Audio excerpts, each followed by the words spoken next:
आदिवासी बाहुल्य इलाकों में इन दिनों सोहराय की झलक देखने को मिल रही है।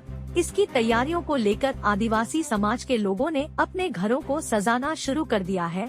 ग्रामीण मिट्टी की दीवारों को मिट्टी से बने अलग अलग रंगों से मनमोहक कलाकृतियां बनाते हैं, जिसे देखकर ऐसा लगता है कि किसी बड़े कलाकार ने इन्हें सजाया है।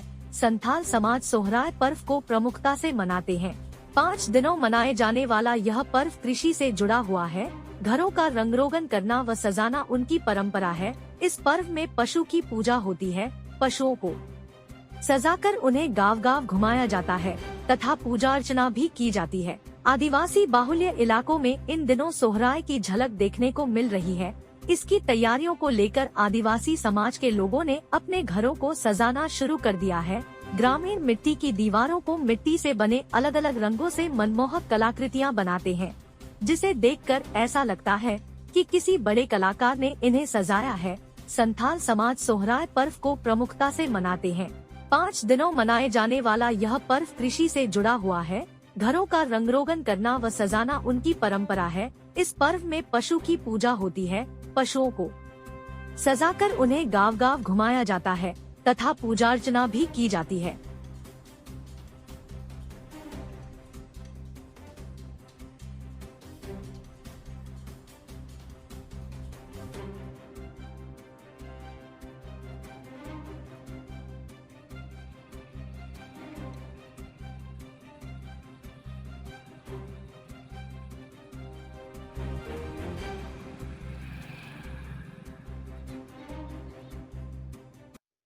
तो इसके लिए हम लोग अलग से पेंटिंग करते हैं, दीवार को सजाते हैं।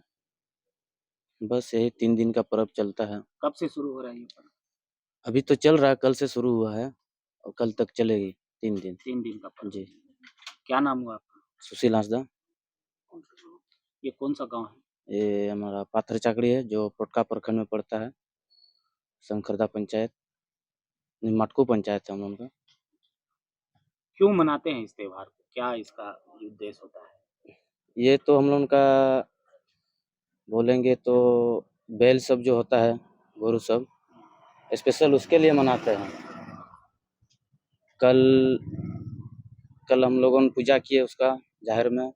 आज मतलब क्या बोलेंगे, आज घर में कुछ बनेगा खाने-पीने का और कल उसको नचाएँगे बैल को।